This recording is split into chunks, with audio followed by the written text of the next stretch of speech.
ನಮಸ್ಕಾರ ಪ್ರಿಯ ವಿದ್ಯಾರ್ಥಿಗಳೇ, motion in plane ಅಧ್ಯಾಯದ ಹಿಂದಿನ ಸೆಷನ್ನಲ್ಲಿ ಒಂದು ವಸ್ತು ಒಂದು ಸಮತಲದಲ್ಲಿ ಅಂದರೆ ಒಂದು ಪ್ಲೇನ್ನಲ್ಲಿ ಚಲಿಸಿದಾಗ ಅದರ ಪೊಸಿಷನ್, ಡಿಸ್ಪ್ಲೇಸ್ಮೆಂಟ್, ವೆಲಾಸಿಟಿ ಹಾಗೂ ಆಕ್ಸಲರೇಷನ್ ಏನಿರುತ್ತೆ ಅನ್ನೋದನ್ನು ಅಭ್ಯಾಸ ಮಾಡಿದ್ದೀವಿ. Today let's study some important types of motions in plane. ಸಮತಲದ ಚಲನೆಯಲ್ಲಿ ಕಾಣುವಂತಹ ಕೆಲವು ವಿಧಗಳನ್ನು ನಾವು ಈ ದಿವಸ ಅಭ್ಯಾಸ ಮಾಡೋಣ. In this first P U C textbook ಈ ಪಾಠದಲ್ಲಿ ವಿಶೇಷವಾಗಿ we are going to study 2 types of motions in plane. ಅದರಲ್ಲಿ ಒಂದನೇದು ಪ್ರೊಜೆಕ್ಟೈಲ್ ಮೋಷನ್, ನಂತರ ಮತ್ತೊಂದು ಯೂನಿಫಾರ್ಮ್ ಸರ್ಕ್ಯುಲರ್ ಮೋಷನ್, ಏಕರೂಪ ವೃತ್ತೀಯ ಚಲನೆ. ಹಾಗಿದ್ರೆ ಈ ಎರಡು ವಿಧದ ಮೋಷನ್ಗಳು ಏನು, ಇವುಗಳು ಯಾವ ರೀತಿ ಇರ್ತವೆ, ಇವುಗಳಲ್ಲಿ ಬರುವಂತಹ ಅಂಶಗಳನ್ನು ಒಂದೊಂದಾಗಿ ಅಭ್ಯಾಸ ಮಾಡೋಣ. ವಿದ್ಯಾರ್ಥಿಗಳೇ, ಕ್ರೀಡಾಂಗಣಗಳಲ್ಲಿ ನೀವು ಆಟ ಆಡಿದ್ದೀರಾ. ಒಂದು ಬಾಲನ್ನು ಒಬ್ಬ ವಿದ್ಯಾರ್ಥಿ ಮತ್ತೊಬ್ಬ ವಿದ್ಯಾರ್ಥಿಗೆ ಒಗಾಸಿದಾಗ ಆ ಬಾಲ್ ಚಲಿಸುವಂತಹ ಹಾದಿಯನ್ನು ಸ್ವಲ್ಪ ನೆನಪು ಮಾಡಿಕೊಳ್ಳಿ. ಅಥವಾ ಒಬ್ಬ ಕ್ರಿಕೆಟ್ ಬ್ಯಾಟ್ಸ್ಮ್ಯಾನ್ ಒಂದು ಸಿಕ್ಸರ್ ಶಾಟನ್ನು ಹೊಡೆದಾಗ ಆ ಬಾಲ್ ಹೋಗುವಂತಹ ಹಾದಿಯನ್ನು, ಅದರ ಪಥವನ್ನು ಕಲ್ಪನೆ ಮಾಡಿಕೊಳ್ಳಿ. ಯಾವ ರೀತಿಯಲ್ಲಿ ಹೋಗುತ್ತೆ ನಾವು ಕಲ್ಪನೆ ಮಾಡಿದಾಗ ಆ ಬಾಲ್ ಈ ರೀತಿಯ ಒಂದು ಚಲನೆಯನ್ನು ನಾವು ನೋಡ್ಬೋದು. ಯಾವ ರೀತಿಯಲ್ಲಿ ಚಲಿಸ್ತಾ ಇದೆ ಆ ವಸ್ತು, ಒಂದು ವಕ್ರ ಪಥದಲ್ಲಿ ಅಥವಾ ಒಂದು ಬಾಲ್ ಒಂದು ವಕ್ರ ಪಥದಲ್ಲಿ ಚಲಿಸ್ತಾ ಇದೆ. ಒಂದು ಸತಿ ಎಕ್ಸ್ ಆಕ್ಸಿಸಲ್ಲಿ ಮುಂದೆ ಹೋಗ್ತಾ ಇದೆ, ವೈ ಆಕ್ಸಿಸಲ್ಲಿ ಅದರ ಎತ್ತರದಲ್ಲಿ ಬದಲಾವಣೆ ಆಗ್ತಿರೋದನ್ನು ನಾವು ಕಾಣ್ಬೋದು. ಅಂದರೆ ಒಂದು ವಸ್ತು ಏಕಕಾಲದಲ್ಲಿ ಎಕ್ಸ್ ಮತ್ತು ವೈ ಅಕ್ಷಗಳಲ್ಲಿ ಚಲಿಸ್ತಾ ಇದೆ. It is moving in 2 dimension, hence this is one of the type of motion in plane. ಇದು ಚಲಿಸ್ತಾ ಇರುವಂಥ ಪಥವನ್ನು, ಈ ಚಲಿಸ್ತಾ ಇರುವಂಥ ವಿಧಾನವನ್ನು ನಾವು ಪ್ರೊಜೆಕ್ಟೈಲ್ ಮೋಷನ್, ಈ ರೀತಿಯ ಚಲನೆಯನ್ನು V call it as projectile motion. ಹಾಗೆಯೇ ಅದರ ಪಥದ ಆಕಾರ ಯಾವ ರೀತಿ ಇದೆ, ಒಂದು ವಕ್ರ ಪಥದಲ್ಲಿ ಚಲಿಸ್ತಾ ಇದೆ. ಪಥವನ್ನು ನೋಡಿದಾಗ ನಮಗೆ ಹೆಚ್ಚು ಕಡಿಮೆ ಪ್ಯಾರಾಬೋಲಾ ಟೈಪ್ ಕಾಣಿಸ್ತಾ ಇದೆ. ಇದು ಪ್ಯಾರಾಬೋಲಾದ ಒಂದು ಪಥದಲ್ಲಿ ವಸ್ತು ಚಲಿಸ್ತಾ ಇದೆ. ಈ ರೀತಿಯ ಚಲನೆಯನ್ನು ನಾವು ಇನ್ನು ಎಲ್ಲೆಲ್ಲಿ ಕಂಡಿದ್ದೀವಿ ಅನ್ನೋದನ್ನು ಸ್ವಲ್ಪ ನೆನಪು ಮಾಡ್ಕೊಳ್ತಾ ಹೋಗೋಣ. ಉದಾಹರಣೆಗೆ ಒಂದು ವಾಲಿಬಾಲ್ ಅಥವಾ ಒಂದು ಬಾಸ್ಕೆಟ್ಬಾಲ್ ಅಥವಾ ಥ್ರೋ ಬಾಲ್ಗಳನ್ನು ಒಗಾಸಿದಾಗ, ಒಂದು ವಾಲಿಬಾಲಿನ ಸರ್ವಿಸ್ ಮಾಡಿ ಅಥವಾ ಬಾಸ್ಕೆಟ್ಬಾಲಿಗೆ ದೂರದಿಂದ ಬಾಸ್ಕೆಟಿಗೆ ಬಾಲ್ ಹಾಕಿ ಅಥವಾ ಥ್ರೋ ಬಾಲನ್ನು ಸರ್ವಿಸ್ ಮಾಡಿ, ಆ ಸಮಯದಲ್ಲಿ ಬಾಲ್ ಚಲಿಸುವಂತಹ ಪಥವನ್ನು ನೆನಪು ಮಾಡಿಕೊಳ್ಳಿ. ಹಾಗೆ ಒಬ್ಬ ಡಿಸ್ಕಸ್ ಥ್ರೋ ಮಾಡಿದಾಗ ಆ ಡಿಸ್ಕ್ ಚಲಿಸುವಂತಹ ಪಥವನ್ನು ಕಲ್ಪನೆ ಮಾಡಿಕೊಳ್ಳಿ. ನಂತರ ಶಾರ್ಟ್ ಪುಟ್ ಎಸೆತದಲ್ಲಿ ಶಾರ್ಟ್ ಪುಟ್ಟನ್ನು ಒಗಾಸಿದಾಗ ಆ ಶಾರ್ಟ್ ಪುಟ್ ಚಲಿಸುವಂತಹ ಪಥ ಯಾವ ರೀತಿಯಲ್ಲಿರುತ್ತೆ. ಹಾಗೆ ಒಬ್ಬ ಜಾವ್ಲಿನ್ ಥ್ರೋವರ್ ಜಾವ್ಲಿನನ್ನು ಒಗಾಸಿದಾಗ ಆ ಜಾವ್ಲಿನ್ ಚಲಿಸುವಂತಹ ಪಥ ಯಾವ ರೀತಿ ಇರುತ್ತೆ. ಈ ಎಲ್ಲ ಪಥಗಳು ಬಹಳಷ್ಟು ನಾವು ಒಗಾಸಿದಂತಹ ಆಟಗಳಲ್ಲಿ ಕಾಣುವಂಥದ್ದು. ಆ ವಸ್ತುಗಳು ಚಲಿಸುವ ಪಥ ಈ ಪ್ಯಾರಾಬೋಲಾ ಶೇಪಲ್ಲಿರುತ್ತೆ. ಅಥವಾ ಹ್ಯಾಮರ್ ಥ್ರೋವನ್ನು ಕಲ್ಪನೆ ಮಾಡ್ಕೊಳ್ಳೋಣ. ಹ್ಯಾಮರ್ ಥ್ರೋದಲ್ಲೂ ಸಹ ಆ ಹ್ಯಾಮರ್ ಚಲಿಸುವಂತಹ ಪಥ ಅದು ಕೂಡ ಈ ವಕ್ರ ಪಥದಲ್ಲೇ ಚಲನೆಯನ್ನು ಕಾಣ್ತೀವಿ. ಅಂದರೆ ನಮ್ಮಿಂದ ದೂರ ಹೋಗ್ತಾ ಇದೆ, ಎಕ್ಸ್ ಆಕ್ಸಿಸಲ್ಲಿ ಒಂದು ಚಲನೆ ಇದ್ದರೆ ಹಾಗೆ ಎತ್ತರದಲ್ಲೂ ಕೂಡ ಬದಲಾವಣೆ ಆಗ್ತಾ ಇದೆ, ವೈ ಆಕ್ಸಿಸಲ್ಲೂ ಚಲನೆ ಆಗ್ತಾ ಇದೆ. ಹಾಗೆ ಒಂದು ಮಿಸೈಲನ್ನು ಲಾಂಚ್ ಮಾಡಿದಾಗ ಆ ಮಿಸೈಲ್ಗಳು ಕೂಡ 2 ರೀತಿಯ ಚಲನೆಯನ್ನು ಏಕಕಾಲದಲ್ಲಿ ಹೊಂದಿದೆ. ಒಂದು ಎಕ್ಸ್ ಆಕ್ಸಿಸ್ನಲ್ಲಿ ದೂರ ಹೋಗ್ತಾ ಇದೆ, ವೈ ಆಕ್ಸಿಸ್ನಲ್ಲಿ ಅದರ ಎತ್ತರದಲ್ಲಿ ಬದಲಾವಣೆಯನ್ನು ನಾವು ಕಾಣ್ತಾ ಇದ್ದೀವಿ. ಈ ರೀತಿಯ ಒಂದು ಚಲನೆಯನ್ನು ನಾವು ಪ್ರೊಜೆಕ್ಟೈಲ್ ಮೋಷನ್ ಅಂತ ಕರಿತಾ ಇದ್ದೀವಿ. ಈ ಪ್ರೊಜೆಕ್ಟೈಲ್ ಮೋಷನನ್ನು ಇನ್ನು ಸ್ವಲ್ಪ ಸೂಕ್ಷ್ಮವಾಗಿ ಅರ್ಥ ಮಾಡ್ಕೊಳ್ಳೋದಕ್ಕೆ ಪ್ರಯತ್ನ ಮಾಡೋಣ. Now imagine an object which is at origin. ಒಂದು ಆರಿಜಿನಲ್ಲಿ ಒಂದು ವಸ್ತುವನ್ನು ಇಟ್ಕೊಂಡಿದ್ದೀವಿ. This object is subjected to projectile motion. Subjected to projectile motion ಅಂದರೆ ಎಕ್ಸ್ ಆಕ್ಸಿಸ್ ಅಲ್ಲಿ ದೂರವನ್ನು ಕ್ರಮಿಸ್ತಾ ಇದೆ, ವೈ ಆಕ್ಸಿಸ್ ಅಲ್ಲಿ ಅದರ ಎತ್ತರದಲ್ಲಿ ಬದಲಾವಣೆ ಆಗ್ತಾ ಇದೆ. ಈ ರೀತಿಯ ಒಂದು ಚಲನೆಗೆ ಈ ಒಂದು ವಸ್ತುವನ್ನು ಒಳಪಡಿಸೋಣ. ಯಾವ ವಸ್ತು ಈ ಪ್ರೊಜೆಕ್ಟೈಲ್ ಮೋಷನ್ನಲ್ಲಿರುತ್ತೋ ಆ ವಸ್ತುವನ್ನು V call it as projectile. ಯಾವ ವಸ್ತು ಪ್ರೊಜೆಕ್ಟೈಲ್ ಮೋಷನ್ನಲ್ಲಿರುತ್ತೋ ಆ ವಸ್ತುವನ್ನು ಪ್ರೊಜೆಕ್ಟೈಲ್ ಅಂತ ಕರಿತೀವಿ. ಹಾಗೂ ಈ ವಸ್ತು ಚಲಿಸ್ತಾ ಇರುವಂಥ ಪಥ ಏನಿದೆಯೋ ಆ ಚಲಿಸುವಂಥ ಪಥ, ಆ ವಸ್ತು ಚಲಿಸುವ ಪಥವನ್ನು we call it as trajectory of projectile. Trajectory ಎಂದು ಕೂಡ ಪಥನೇ, ಟ್ರೆಜೆಕ್ಟರಿ ಆಫ್ ಪ್ರೊಜೆಕ್ಟೈಲ್ ಅಂತ ಕರಿತೀವಿ. ನಾವು ಆ ವಸ್ತುವನ್ನು ಪ್ರೊಜೆಕ್ಟೈಲ್ ಮೋಷನ್ಗೆ ಒಳಪಡಿಸೋದಕ್ಕೋಸ್ಕರ ನಾವು ಒಂದು ಏನು ಪಥವನ್ನು ನಾವು ನೋಡ್ತೇವೆ ಪ್ರೊಜೆಕ್ಟೈಲ್ ಮೋಷನಲ್ಲಿ, ಅದರ ಆಕಾರ ಯಾವಾಗಲೂ ಪ್ಯಾರಾಬೋಲವಾಗಿರುತ್ತೆ. The path of projectile or trajectory of projectile is always a parabola or parabolic ಶೇಪಲ್ಲಿರುತ್ತೆ. ಪರವಲಯ ಅಂತ ಓದಿದ್ದೀವಿ, ಪರವಲಯದ ರೂಪದಲ್ಲಿರುತ್ತೆ. ಒಂದು ವಸ್ತುವನ್ನು ಪ್ರೊಜೆಕ್ಟೈಲ್ ಮೋಷನ್ಗೆ ಒಳಪಡಿಸಿದಾಗ ಅದನ್ನು ನಾವು ಒಗಾಸಿದಂತಹ ವೇಗ, ಅದನ್ನು ಪ್ರಾರಂಭಿಕ ವೇಗ, initial velocity or velocity of projection ಅಂತ ಕರಿತೀವಿ. ಯಾವ velocity of projection v naught, ಪ್ರಾರಂಭಿಕ ವೇಗ the v naught is denoted as velocity of projection. ಹಾಗೂ ಎಕ್ಸ್ ಆಕ್ಸಿಸ್ನಿಂದ ಎಷ್ಟು ಕೋನದಲ್ಲಿ ನಾವು ವಸ್ತುವನ್ನು ಒಗಾಸಿದ್ದೀವಿ ಅದನ್ನು ನಾವು ಆಂಗಲ್ ಆಫ್ ಪ್ರೊಜೆಕ್ಷನ್ ಅಂತ ಕರಿತೀವಿ. ಎಕ್ಸ್ ಆಕ್ಸಿಸ್ನಿಂದ ಅಥವಾ ಹಾರಿಜಾಂಟಲ್ನಿಂದ ಎಷ್ಟು ಡಿಗ್ರಿ ಕೋನದಲ್ಲಿ ವಸ್ತುವನ್ನು ಒಗಾಸಿದೀವೋ ಅದನ್ನು ನಾವು ಆಂಗಲ್ ಆಫ್ ಪ್ರೊಜೆಕ್ಷನ್ ಥೀಟಾ ಅಂತ ಕರಿತೀವಿ. Theta is the angle of projection. ಈ ಕೆಲವು ಪದಗಳನ್ನು ನಾವು ನೆನಪಿಟ್ಕೋಬೇಕು.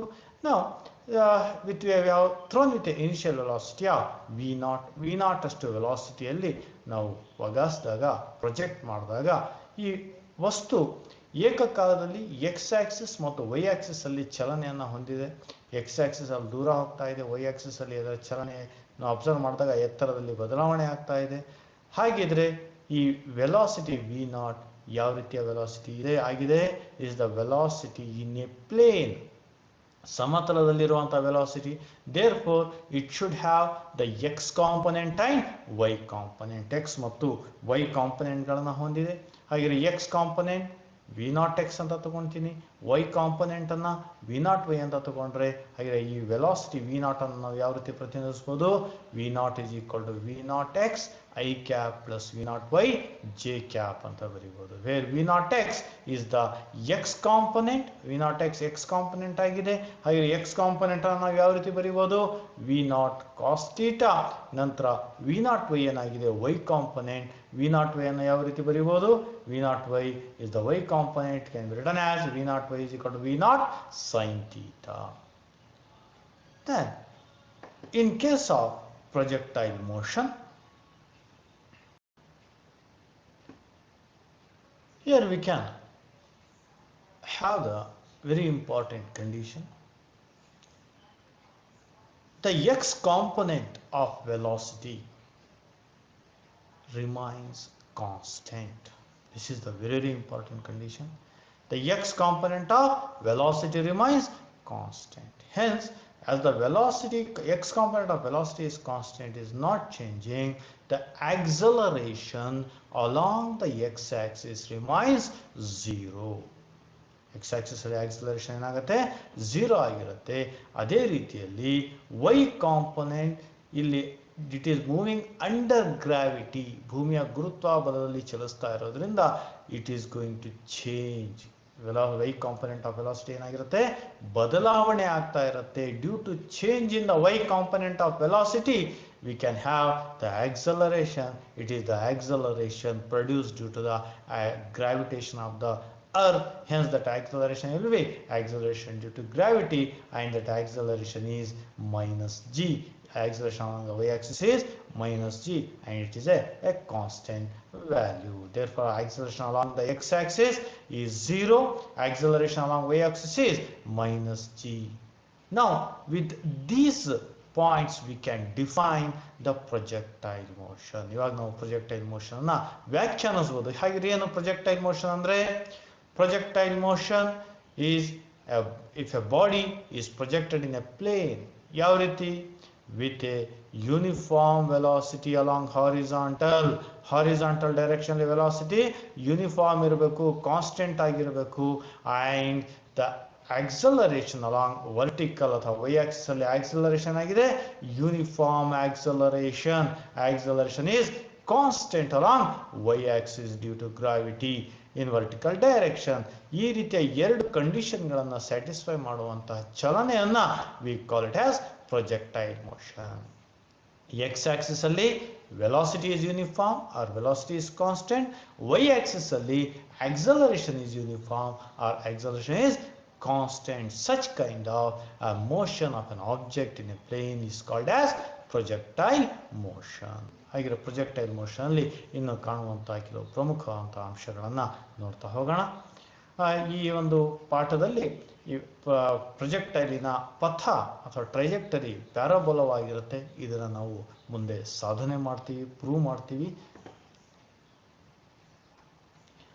Now, if a body is projected in a plane, ಇಲ್ಲಿ ನಾವು ಕೆಲವು ಟರ್ಮಿನಾಲಜಿಗಳನ್ನು, ಕೆಲವು ಪದಗಳನ್ನು ಅಭ್ಯಾಸ ಮಾಡ್ತೀವಿ. ಮುಖ್ಯವಾಗಿ ಮ್ಯಾಕ್ಸಿಮಮ್ ಹೈಟ್, ನೆಲದಿಂದ ಗರಿಷ್ಠ ಎಷ್ಟು ಎತ್ತರ ತನಕ ಆ ವಸ್ತು ಲಾಂಚ್ ಆಗಿತ್ತು, that is called as maximum height of projection, and it is denoted by a symbol HM symbol ಇಂದ ರೆಪ್ರೆಸೆಂಟ್ ಮಾಡ್ತೀವಿ. It is the maximum height of projection. ಕೆಲವು ಸಂದರ್ಭಗಳಲ್ಲಿ ಇದನ್ನ ಕ್ಯಾಪಿಟಲ್ ಹೆಚ್ ನಿಂದನೂ ಕೂಡ ನಾವು ಗುರುತಿಸ್ತೀವಿ. It is also represented by capital H. ನಂತರ ಎಕ್ಸ್ ಆಕ್ಸಿಸ್ ಅಲ್ಲಿ ಅಂದರೆ ನಾವು ಎಲ್ಲಿಂದ ವಗಾಸಿದೀವೋ ಅಲ್ಲಿಂದ ಗರಿಷ್ಠ ಎಷ್ಟು ದೂರ ತನಕ ಹೋಗಿದೆ, this is called as range of projection. ಎಲ್ಲಿಂದ ನಾವು ವಗಾಸಿದೀವೋ ಆ ಜಾಗದಿಂದ ಗರಿಷ್ಠ ಎಷ್ಟು ದೂರ ತನಕ ವಸ್ತು ಚಲಿಸುತ್ತೋ ಅದನ್ನು ನಾವು ರೇಂಜ್ ಆಫ್ ಪ್ರೊಜೆಕ್ಷನ್ RM ಅಥವಾ XM ಅಥವಾ ಬರೇ R ನಿಂದನೂ ಕೂಡ ಗುರುತಿಸ್ತೀವಿ. This represent the maximum distance traveled with an object along x-axis. Maximum height of projection is maximum distance traveled along y-axis. Range of projection is maximum distance traveled along x-axis. Now, ಒಂದು ವಸ್ತುವನ್ನು ವಗಾಸಿ ಅದು range last point ಅನ್ನು reach ಆಗೋ ತನಕ ತೆಗೆದುಕೊಂಡಂತ ಸಮಯ, ಕಾಲವನ್ನ we call it as time of flight. Total time taken by an object to complete one projectile motion, the total time we call it as time of flight ಅಂತ ಕರಿತೀವಿ. ಹಾಗೆ ನಾವು ವಗಾಸಿದಂತಹ point ಇಂದ maximum ಹೈಟಿಗೆ ಬರೋದಕ್ಕೋಸ್ಕರ ತೆಗೆದುಕೊಂಡಂತಹ ಕಾಲ, this time we call it as time of maximum height ಅಂತ ಕರಿತೀವಿ. Time of maximum height time of ಫ್ಲೈಟಿನ ಅರ್ಧದಷ್ಟಿರುತ್ತೆ. Time of maximum height is half of the time of flight. These are some terminologies what we have observed in this chapter. Now, let's go ahead with some more very important concepts in this chapter. Among them, first we try to prove that the path of projectile is a parabola. ಇದನ್ನ ನಾವು ಎರಡು ರೀತಿಯಲ್ಲಿ ಪ್ರಶ್ನೆಯನ್ನು ನೋಡಬಹುದು. Show that path of projectile is a parabola, or derive an expression for path or trajectory of projectile. Equation derive ಮಾಡಿ ಅಂತ ಕೇಳ್ಬೋದು, ಅಥವಾ ಈಕ್ವೇಶನ್ ಪ್ಯಾರಾಬೋಲಿಕ್ ಆಗಿರುತ್ತೆ. ಆ ಈಕ್ವೇಶನ್ ಯಾವ ಈಕ್ವೇಶನ್ ಸಿಗೋದು ಅದು ಕ್ವಾಡ್ರಾಟಿಕ್ ಈಕ್ವೇಶನ್, ಪ್ಯಾರಾಬೋಲಿಕ್ ಈಕ್ವೇಶನ್ ಆಗಿರುತ್ತೆ ಅಂತ ಸಾಧನೆ ಮಾಡಿ ಅಂತ ಪ್ರಶ್ನೆಯನ್ನು ಕೇಳ್ಬೋದು. Then let's have the derivation for the path of projectile.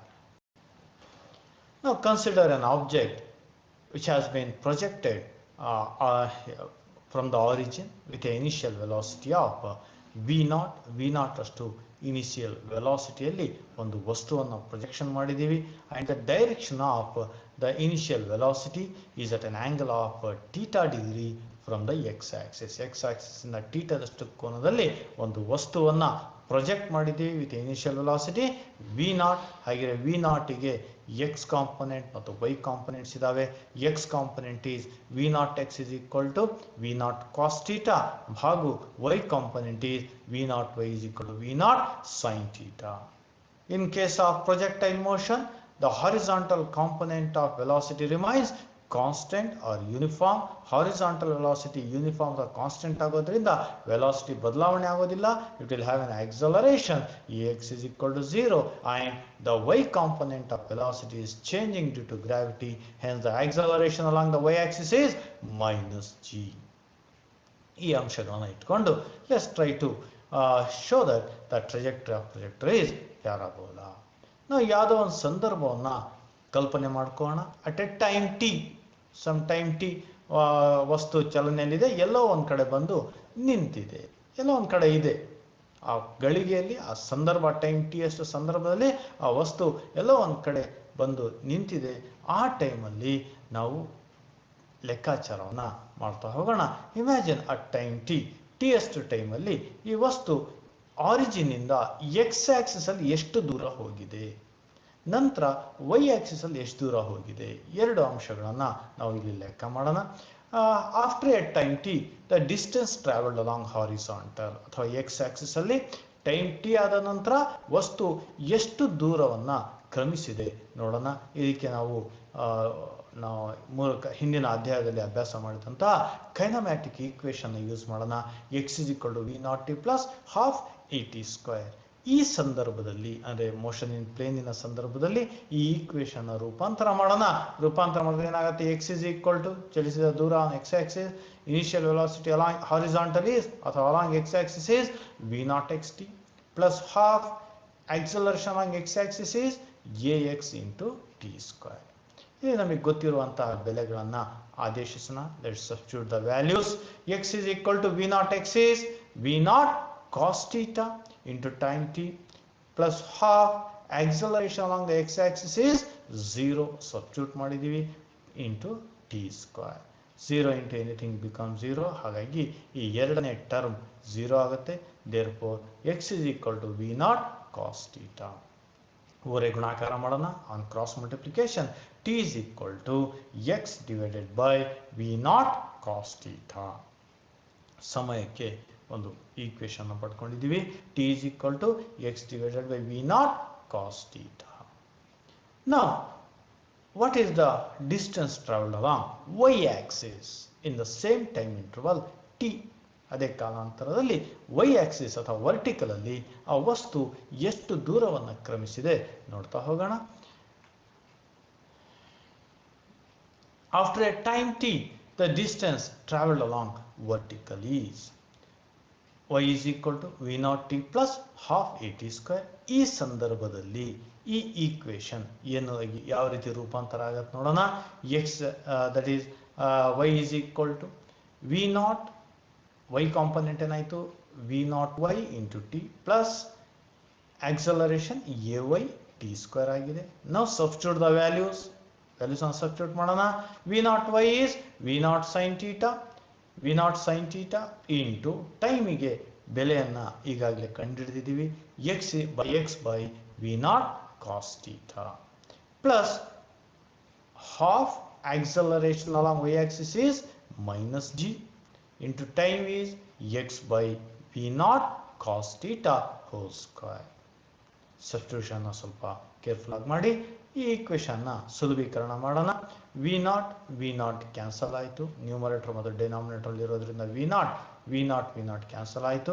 There four y is equal to sine theta divided by cos theta, sine theta by cos theta into x plus into minus g by two x by v naught cos theta whole square ಇದೆ. Whole ಸ್ಕ್ವೇರನ್ನು ಒಳಗೆ ತಗೊಂಡಾಗ x square divided by v naught square cos square theta. ಇದನ್ನು ಇನ್ನು ಸುಲಭೀಕರಣ ಮಾಡಿದಾಗ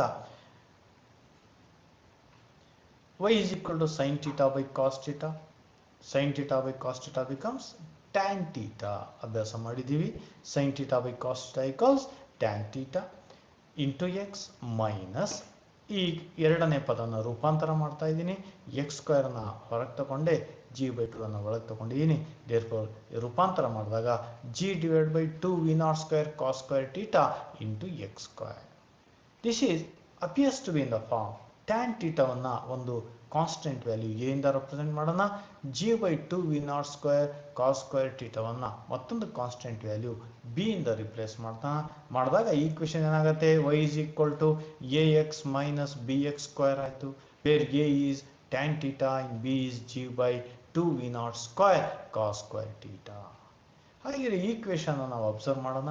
y is equal to ax minus bx square. ಯಾವ ರೀತಿಯ equation ಆಗಿದೆ? ವೇರಿಯಬಲ್ ಎಕ್ಸ್ ನ ಘಾತದಲ್ಲಿ 2 ಇದೆ, ಪವರ್ 2 ಇರೋದ್ರಿಂದ it is A quadratic equation, ಒಂದು ವರ್ಗ ಸಮೀಕರಣವಾಗಿದೆ. ಕ್ವಾಡ್ರಾಟಿಕ್ ಈಕ್ವೇಷನ್ಸ್ ಅಥವಾ ವರ್ಗ ಸಮೀಕರಣಗಳಿಗೆ ನಾವು ಗ್ರಾಫ್ಗಳನ್ನು ಹಿಂದಿನ ತರಗತಿಯಲ್ಲಿ ಡ್ರಾ ಮಾಡಿದ್ದೀವಿ, ಅಭ್ಯಾಸ ಮಾಡಿದ್ದೀವಿ. The graph will be in the shape of parabola, ಪರವಲಯ ರೂಪದಲ್ಲಿರುತ್ತೆ ಅನ್ನೋದನ್ನು ಅಭ್ಯಾಸ ಮಾಡಿದ್ದೀವಿ. Therefore as the equation y is equal to ax minus bx square is a quadratic equation, this equation represents a parabola, ಒಂದು ಪರವಲಯವನ್ನು ಒಂದು ಪ್ರತಿನಿಧಿಸುತ್ತೆ. Hence the trajectory are the path of the projectile is A parabola. ಈ ಪಥ ಏನಾಗಿರುತ್ತೆ? ಪ್ಯಾರಾಬೋಲಾವಾಗಿರುತ್ತೆ, ಪರವಲಯವಾಗಿರುತ್ತೆ. ತುಂಬ important ಆದಂಥ derivation, ಬಹಳಷ್ಟು ಬಾರಿ ಪರೀಕ್ಷೆಗಳಲ್ಲಿ 5 ಅಂಕಗಳಿಗೆ ಬಂದಿರುವಂತಹ ಒಂದು derivation.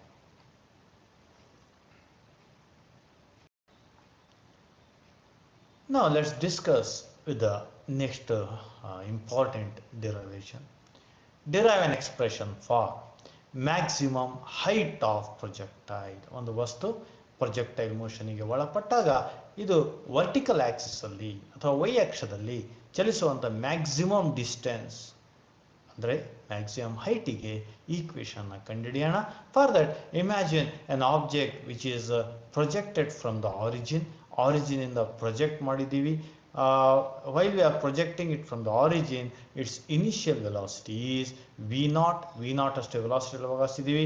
The direction of the initial velocity and direction, it is at an angle of theta from the horizontal ಇಂದ ಅಥವಾ ಎಕ್ಸ್ ಆಕ್ಸಿಸ್ ನಿಂದ theta ಅಷ್ಟು ಡಿಗ್ರಿಯಲ್ಲಿ ಆ ವಸ್ತುವನ್ನು ನಾವು ಪ್ರೊಜೆಕ್ಟ್ ಮಾಡಿದ್ದೀವಿ. This velocity, as it is in the plane, it contains the x component and y component. Therefore the x component of velocity is v0 x is equal to v0 cos theta, and the y component of the velocity is v0 y is equal to v0 sin theta. As the object is under projectile motion in a condition, x component or the horizontal component of velocity is constant. As the horizontal component of velocity is constant, the acceleration is 0. Uniform velocity ಇರೋದ್ರಿಂದ ವೆಲಾಸಿಟಿಯಲ್ಲಿ ಬದಲಾವಣೆ ಆಗೋದಿಲ್ಲ. ಹಾಗಾಗಿ acceleration along the horizontal ಅಥವಾ along the x axis is 0. ಅದೇ y axis ಅಲ್ಲಿ velocity due to gravity ಬದಲಾಗ್ತಾ ಇದೆ. Due to gravity velocity ಬದಲಾಗೋದ್ರಿಂದ it is having an acceleration ay is equal to minus g. ಈ ಒಂದು ಆಕ್ಸಲರೇಷನ್ ಅಲ್ಲಿ ವಸ್ತು ಚಲಿಸ್ತಾ ಇದೆ. Now we have to obtain an expression for maximum height. ಈ ಮ್ಯಾಕ್ಸಿಮಮ್ ಹೈಟ್ ಅಲ್ಲಿ ನಾವು ಡಿಸ್ಕಸ್ ಮಾಡುವಂಥ ತುಂಬ ಇಂಪಾರ್ಟೆಂಟ್ ಅಂಶವನ್ನು ಇಲ್ಲಿ ನೋಡೋಣ. What is the maximum height? ಗರಿಷ್ಠ ದೂರ ವರ್ಟಿಕಲ್ ಆಕ್ಸಿಸ್ ಅಲ್ಲಿ ನೋಡಿ.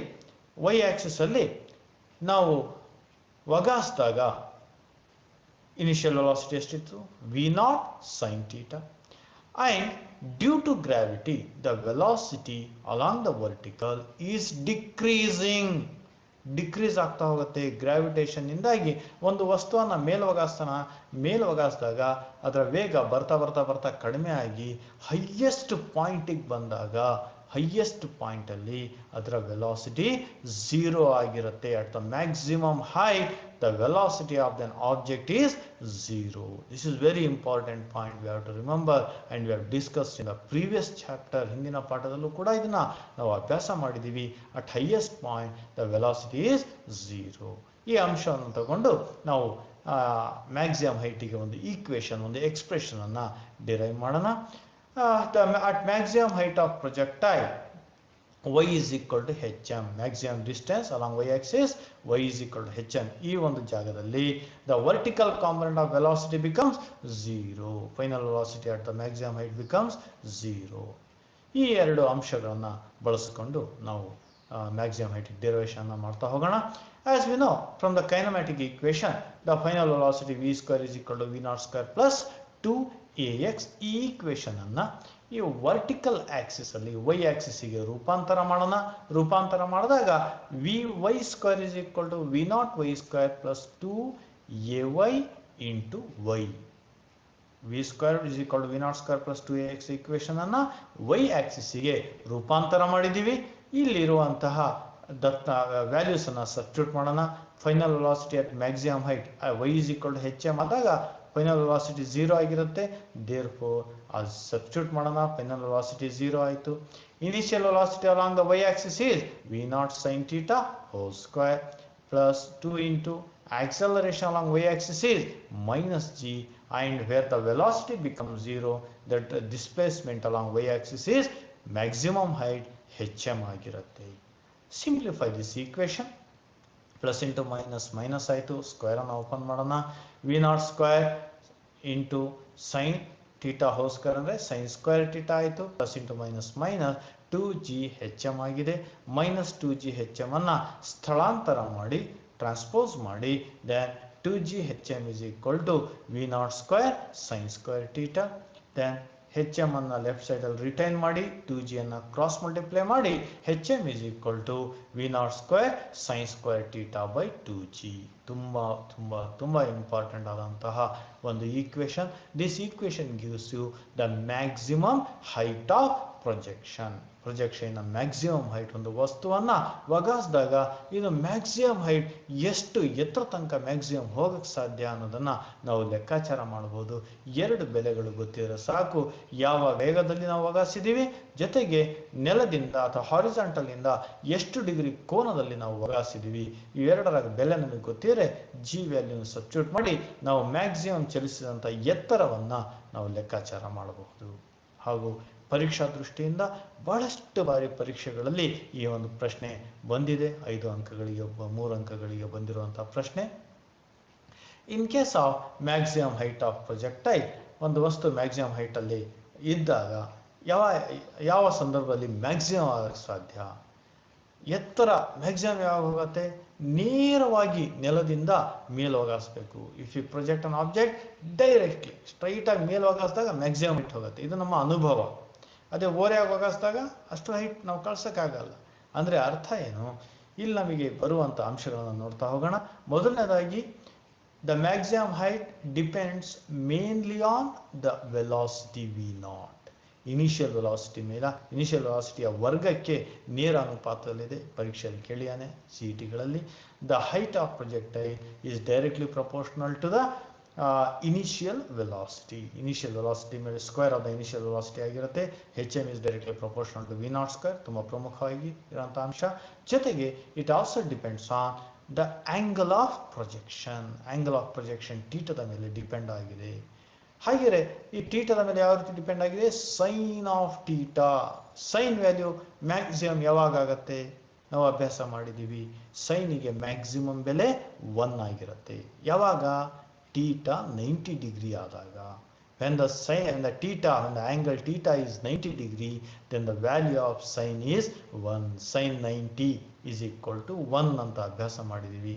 ಹಾಗಿದ್ರೆ the maximum value of hm or maximum height when the sin value is 1. sin value 1 ಯಾವಾಗ ಆಗುತ್ತೆ, when theta is 90 degree. This is one of the very important condition. The height of projectile is maximum when theta is 90 degree. theta 90 degree ಆದಾಗ height of projectile maximum ಇರುತ್ತೆ. ಹಾಗೆಯೇ maximum height ಎಷ್ಟು ಹೋಗಬಹುದು? The maximum value of maximum height of projectile is ಥೀಟಾವನ್ನು 90 degree ಮಾಡೋಣ. Sign 91 ಆದಾಗ the H M max ಅಂತ ಕರಿತೀವಿ. Maximum value of maximum height of projectile which is equal to V0² / 2g. ತುಂಬ ಪ್ರಮುಖವಾದಂತಹ ಈಕ್ವೇಷನ್ಗಳಲ್ಲಿ ಒಂದು. ಬಹಳಷ್ಟು ಕಡೆ ನಾವು ಇದನ್ನು ಬಳಕೆ ಮಾಡ್ತೀವಿ. ತುಂಬ ಪ್ರಮುಖವಾದಂತಹ ಈಕ್ವೇಷನ್ಸನ್ನು ಇಲ್ಲಿ ನಾವು ಅಭ್ಯಾಸ ಮಾಡಿದ್ದೀವಿ.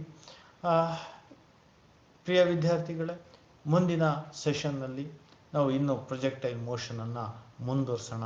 ಇದರಲ್ಲಿ ನಾವು ಅಭ್ಯಾಸ ಈಗಾಗಲೇ ತಿಳ್ಕೊಂಡಂತಹ range of projectile, time of flight, time of maximum height, ಈ 3 ಅಂಶಗಳಿಗೆ ಇರುವಂಥ ಈಕ್ವೇಷನ್ಸ್ಗಳನ್ನು ಮುಂದಿನ ಸೆಷನ್ನಲ್ಲಿ ಡಿರೈವ್ ಮಾಡೋಣ. ನಮಸ್ಕಾರ.